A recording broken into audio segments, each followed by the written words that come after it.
Respublikamiz bo'ylab jinoyatchilikni oldini olish, jamoat tartibini saqlash, fuqarolar osoyishtaligini ta'minlash, shuningdek, yo'l transport hodisalari sonini kamaytirish maqsadida Xavfsiz va sog'lom yurt keng qamrovli tezkor profilaktik oyligining ikkinchi bosqichiga start berildi. Shu asnoda Toshkent viloyatida ham bir qator samarali ishlar amalga oshirilmoqda. Jumladan, Bo'stonliq tumanida o'tkazilgan tadbirda dastlab mas'ul rahbarlar tomonidan xizmat oldi yo'riqnoma o'tkazildi. Yo'riqnomada ularga fuqarolar osoyishtaligini ta'minlash, ular bilan xushmuomala bo'lish, huquqbuzarlarga nisbatan belgilangan tartibda chora ko'rish, sodir bo'lishi mumkin bo'lgan jinoyatlarni oldini olishda amalga oshirilishi kerak bo'lgan vazifalar to'g'risida aytib o'tildi. Shu kungi tadbir mobaynida yo'l harakati xavfsizligi xodimlari tomonidan ham bir qator ishlar amalga oshirildi va ular tomonidan o'tkazilgan reydlar davomida bir qator qoidabuzar haydovchilar aniqlandi. Bo'stonliq tumanida xavfsiz va sog'lom yurt tadbiri davomida ushbu transport vositasi noqonuniy tarzda gaz ballonlari borligi aniqlandi. Bularga nisbatan ma'muriy bayonnoma rasmiylashtirildi.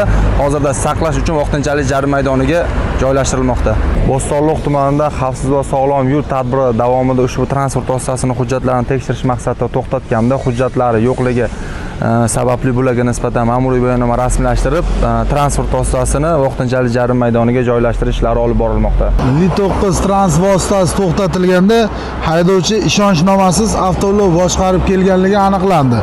Haydovchiga ma'muriy bayonnoma tuzilib, avtoulov vaqtincha saqlash uchun jarima maydoniga qo'yildi.